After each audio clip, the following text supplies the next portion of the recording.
আমি দীর্ঘ 4 বছর কঠিন রোগে আক্রান্ত ছিলাম। একদিন বাদ একদিন আমাকে বসিরহাট থেকে কলকাতায় যেতে হয়েছে ডায়ালিসিস করতে। 3.5 বছর ডায়ালিসিসের পর কলকাতা আরএন হসপিটালে গত 2024 সালের 18 জানুয়ারি আমার কিডনি ট্রান্সপ্লান্ট হয়। আপনাদের সকলের পেটে আল্লাহর দয়া ও রহমতের কারণে 2টি করে কিডনি সকলের পেটে আছে। নারী পুরুষ সকলকে আল্লাহ 2টি করে কিডনি দিয়েছেন। আমার পেটে যে 2টি কিডনি ছিল 2টাই ড্যামেজ হয়ে গেছে। তাই একজনের কাছ থেকে কিডনি ধার বলেন আর কর্জ বলেন, যাই বলেন, তার কাছ থেকে ধার করে নিয়ে আম গাছের কলম বাঁধা মতো আমার কিডনি নারীর সঙ্গে জড়া হয়েছে। যে 2টি কিডনি ড্যামেজ হয়ে গিয়েছিল 2টাই পেটে আছে, তবে অকেজে। গ্রামের 98% মানুষের ধারণা ছিল, বক্সের আওয়াজ কম করে দেন, রিসাউন্ড হচ্ছে। গ্রামের 98% মানুষের ধারণা ছিল আমি অধম আর বাঁচব না। আমার নিজেরও ধারণা ছিল কবরে যাত্রী হতে হবে। কিন্তু হাদিস শরীফে পয়গম্বর বলছেন, আর দোয়া ও মুখ্যুল ইবাদাত, দোয়া হলো ইবাদাতের নির্জর জড়। হাজার হাজার মানুষের দোয়ার কারণে আল্লাহ কবরে যাত্রীকে আবার চেয়ারে বসার সুযোগ দিয়েছেন। এজন্য আমি কোটি কোটি কোটি কোটি শুকরিয়া সুজুদ সেই মহান মাহবুদের দরবারে করি। আল্লাহ কঠিন রোগ থেকে যদি নিষ্কৃতি না দিতেন, আপনাদের সঙ্গে চারিচক্ষের মিলন ঘটানো আর সম্ভব হতো না। যাই হোক, এখনো পূর্ণ সুস্থতা পেতে পারি নাই। শরীর দুর্বল আছে, প্রেশারও বেশি আছে, সুগারও 350 400, কোনদিন আবার 110 হয়। কারণ নিয়ন্ত্রণ সুগারে থাকে না। যখন যেদিন দেহের পরিশ্রম হয়, ঘুম কামাই হয়, সুগার ঘুম করে বেড়ে যায়। এখনো পর্যন্ত প্রতিদিন নাভিতে 3 বার করে ইনসুলিন দিতে হয়। 24টা ট্যাবলেটের জায়গায় কমতে কমতে এখন 11টা এসেছে। অপারেশনের পরে প্রতিদিন 24টা ট্যাবলেট খেতে হতো।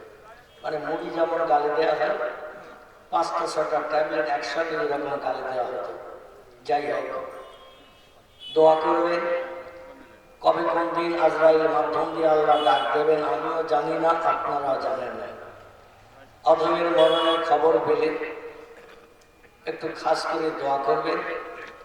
পরকালের লম্বা জিন্দেগি আল্লাহ যেন স্বস্তিতে শান্তিতে কবর, হাসর এবং পরকালে আল্লাহ যেন নাজাতের মাধ্যম দিয়ে আমাদের জীবনের সকলের অপরাধগুলো ক্ষমা করে দিয়ে আল্লাহ যেন আমাদের সকলকে স্বস্তি দান করে। সকলে একটু গলা ছেড়ে বলুন আমিন। যাই হোক, নিজের কথা আর আমি বলবো না। এবার আসুন আমরা একটু কোরআন হাদিসের আলোচনায় মালায় কিছু আলোচনা থেকে অগ্রসর হই।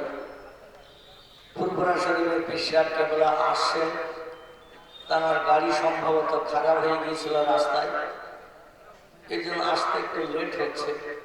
অবশ্যই তিনি আসবেন। গত কয়েক বছর আগে আমি একবার এইখানে এসেছিলাম, মনে আছে আপনার? কিন্তু সেদিন দুর্ভাগ্য, অন্য জায়গায় প্রোগ্রাম ছিল। সে প্রোগ্রামের টাইম ছিল সম্ভবত 9টা, এখানে থাকার কথা ছিল 8টা। কিন্তু সে 8টা হতে হতে হুজুর কেবলার আসতে একটু দেরি হওয়ার কারণে আমি আরো আধা ঘন্টা 45 মিনিট টাইম বাড়িয়ে দিয়েছিলাম। তারপরে যে দাওয়াত আমার প্রথম নেওয়া ছিল, সে দাওয়াতের কর্তৃপক্ষদের গালিগালাজ শোনার ভয় আমি একটু বেশি করি। এই জন্য আমি মজলিস ছেড়ে দিয়ে চলে গিয়েছিলাম। তবে গত 3-10 আগে যিনি আজকের প্রধান অতিথি, ওনার সঙ্গে আমার প্রোগ্রাম ছিল কলকাতার নিউ টাউনে অংশ নিয়েছেন। নিউ টাউনে ওনার সঙ্গে আমার প্রোগ্রাম ছিল, দেখা সাক্ষাৎ হয়েছিল। আলহামদুলিল্লাহ আজকের এখানে ওনার সঙ্গে আমার প্রোগ্রাম আছে। আমি খবরটা জানতাম না, এখানে এসে শুনলাম। আল্লাহ আমাদের সকলের সঙ্গে তার চার চোখের মিলন ঘটানোর তৌফিক যেন দান করে। সকলের জোরে বলুন একটু আমিন। আপনাদের গলার আওয়াজ উঠাতে যে কি চাটা খাওয়াতে হবে ভাই, কারণ শীতকালীন সময় তো, এই জন্য মানুষ ঠোঁট নাড়ে কিন্তু আওয়াজ অপরের কণ্ঠে পৌঁছায় না। এই জন্য একটু জোরে আওয়াজ দেবেন। আর যদি বলেন যে আপনি যেমন বলবেন আমরা তেমন বলবো, মানে আমি যেমন বলবো আপনারা তেমন বলবেন, তাহলে আমার চড়া ভাষায় আওয়াজ দিতে যে হয়তো একটু কষ্ট হবে, কারণ শরীর দুর্বল। আমার পেটে 21টা সেলাই একেবারে পাঁজরের কাঠি থেকে নিয়ে কুচকি পর্যন্ত পুরো পেটটা ফেরে একজনের পেট থেকে কিডনি বার করে আমার পেটে জোড়া দিয়েছিল 3.5 ঘন্টা। দুনিয়ার কোনো খবর রাখে না। অপারেশন করতে সময় লেগেছিল, কিডনি ট্রান্সপ্লান্ট করতে 3.5 ঘন্টা। তারপরে দেখলাম স্ট্রেচারে শুয়ে আছে। আস্তে আস্তে ওরা আমাকে ঘরের ভিতরে নিয়ে পরিষেবা দিল। একটানা 10 দিন আমাকে ভর্তি থাকতে হয়েছিল। তারপরে বাইরে বেরিয়ে আবার কলকাতায় ঘর ভাড়া করেছিলাম 2 মাস। তারপরে রমজানের 4 তারিখে আমি সেখান থেকে বাড়িতে পৌঁছিয়ে বাড়ির মুখ দেখেছিলাম বেশ কয়েক মাস পরে।